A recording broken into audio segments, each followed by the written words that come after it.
escola virtual, a gente vai entender um pouco mais do conteúdo do 6º ano. A aula de hoje é a população geral.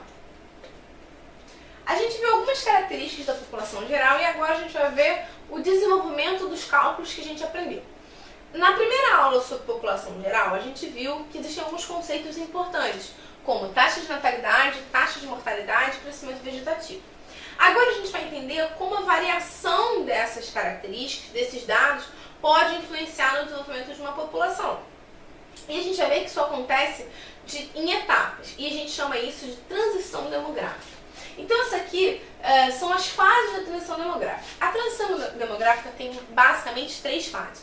Algumas pessoas vão acreditar que tem 4 fases, mas ele pode ser entendido basicamente com 3 fases. Dessa forma, eu posso entender como uma população se comporta. Então, vamos à primeira fase. A primeira fase da transição demográfica, eu tenho uma taxa de natalidade alta e uma taxa de mortalidade alta.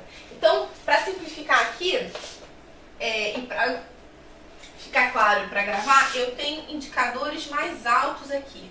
A minha setinha aqui está para cima. Eu tenho um crescimento dessa população. Por que isso acontece? Existem algumas causas. Essas causas podem ser observadas em várias comunidades, em várias sociedades. Por isso a gente pode identificar como causas. Que causas são essas? Modo de vida rural. Isso é uma forma um pouco ampla, às vezes um pouco difícil a gente entender. Mas eu vou tentar. Quando a gente tem e principalmente existia isso muito nas sociedades pré-industriais, antes da Revolução Industrial, daquele momento que as pessoas vão começar a trabalhar em fábricas. Então, antes disso, era comum que a gente observasse um modo de vida rural. Claro que isso existe até hoje, a gente pode observar ainda o modo de vida rural, mas ele era mais extenso no mundo antes do processo de industrialização. Quando tem um modo de vida rural, é normal que uma população tenha um alto número de filhos, uma grande quantidade de filhos. Primeiro porque durante muito tempo você não tinha como prevenir essas gestações. E segundo porque os filhos, nesse caso, funcionavam como mão de obra. Então, o modo de vida rural ele vai acabar gerando filhos como mão de obra. Um casal que tinha uma pequena propriedade, que trabalhava numa fazenda e tudo mais, quanto mais filhos você tem, mais ajudantes você tem. Então, seus filhos vão trabalhar naquela fazenda, naquele pedaço de terra, porque eles vão te ajudar. Então, é importante que você tenha filhos para poder te ajudar nessa questão. Então, isso é uma das questões. Eu vou ter muitos filhos. Claro que quando a gente fala no modo de vida, tem várias coisas envolvidas, inclusive porque é socialmente aceito, melhor que você tenha vários filhos. Se espera que quando um casal se junte, se case, que eles tenham vários filhos. É o que você vai observar. E também o custo da criação dessas crianças é menor. Então, quando você pensa numa família rural, tradicional, você não vai imaginar que as crianças iam à natação, iam no judô, jogar futebol, pagar curso de inglês.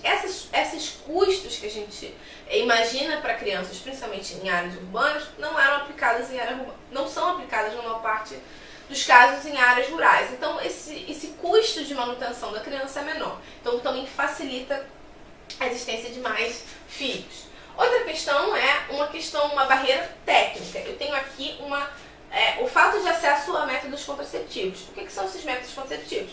Os métodos de se evitar uma gravidez. Então, se eu não tenho esses métodos, se eu não tenho como prevenir, também é normal que eu tenha uma quantidade maior de filhos. Um casal vai se juntar e vai ter quantos filhos eles puderem. Você não tem nenhuma forma de evitar que isso aconteça. Então, isso também é uma das características. Outra questão, e aí, se a gente fosse fazer uma divisão, a gente podia fazer o seguinte. Aqui a gente está falando de natalidade, porque essas questões vão aumentar a natalidade. E aqui a gente vai começar a falar das causas para alta da mortalidade. Então, a gente poderia até dividir essas questões em 2 se quisesse. E aí, quais seriam as causas da alta da mortalidade? O pouco desenvolvimento da medicina, principalmente antes da Revolução Industrial, antes do desenvolvimento da Primeira e da Segunda Guerra Mundial, a gente não tinha acesso a tantos medicamentos. Hoje em dia, quando você tem uma dor de garganta, por exemplo, é comum que você tome um antibiótico para melhorar. E aí você vai, depois de alguns dias, ficar curado. Só que antes desse desenvolvimento desses remédios, as pessoas podiam morrer por isso, por uma dor de garganta ou por uma doença que hoje é facilmente curada com remédio. Então, como a gente não tinha tanto acesso, né, como as pessoas não tinham tanto acesso à medicina, isso também vai facilitar um número maior de óbitos. E outra característica também é o saneamento básico. O saneamento básico é importante para diminuir a mortalidade, porque ele evita o contato com doenças que possam levar ao óbito, ao falecimento, à morte. Então, a falta desse saneamento também acaba contribuindo para isso. Então, pode ser colocado também como causa de mortalidade. Mas uma observação que eu vou fazer aqui. Eu falei em vários momentos de datação, ou seja, eu falei antes da Segunda Guerra Mundial, antes da Revolução Industrial, antes disso, e dei vários momentos, exemplos na história. Mas quando a gente está falando de transição demográfica, nós não estamos falando de datação histórica, ou seja, eu não posso dizer que a primeira fase da transição demográfica aconteceu no mundo de tal e tal. Né? Quando a gente estuda a Revolução Industrial, ou qualquer evento da história, digamos, estamos estudando o reinado do Dom Pedro. É comum que se fale, olha, o reinado do Dom Pedro I foi de tanto a tanto. Eu vou colocar uma data, eu vou dizer quando começou ou quando terminou. No caso de transição demográfica, eu não posso fazer isso. Por que eu não posso fazer isso? Por que eu não posso datar? Eu não posso datar porque nem todos os países, locais do mundo vão viver as fases de transição demográfica no mesmo período. Quando a gente está falando, e eu estou dando o exemplo da Europa, a gente está falando isso antes da Revolução Industrial, muito antes, há séculos atrás, século XVI, XVII. Quando eu falo dessas características que eu falei aqui, eu posso falar de países que estejam em situação de miséria hoje em dia. Existem países africanos que vão apresentar essas características e que vão apresentar também altas taxas de natalidade e altas taxas de mortalidade. Então, nesse caso específico, eu posso sim observar que esse processo não é um processo histórico, ou seja, eu não posso apontar um momento, ele pode acontecer em vários locais diferentes ao mesmo tempo. Então pode ser um país que está na terceira fase da Revolução Industrial, da transição demográfica, e um país está na primeira fase da transição demográfica. Então depende muito. Como a gente pode observar? Uma forma que a gente tem importante de observar isso é um fenômeno chamado pirâmide etária. O que a pirâmide etária faz? Né? É um gráfico que provavelmente os alunos vão entrar em contato durante vários momentos da vida e que ele vai avaliar alguns indicadores. Aqui, por exemplo, eu vejo milhões de pessoas aqui, né, um número de pessoas. E aqui nessas faixinhas que eu estou vendo, né, tá vendo, tem várias camadas, eu vejo idades. Então, de 0 a 4, de 4 a 10, eu vejo faixas etárias. E eu posso observar entre, aqui no caso, mulheres e aqui homens, eu posso observar o desenvolvimento dessa população.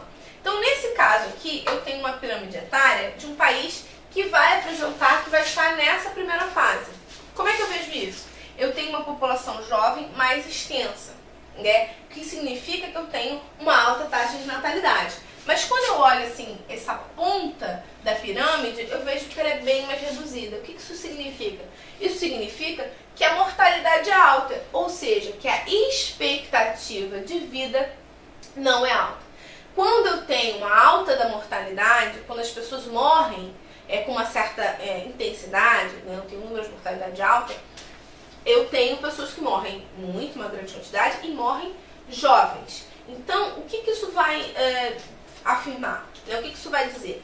Isso vai dizer que essa mortalidade vai fazer com que a expectativa de vida, que é, o que é a expectativa de vida?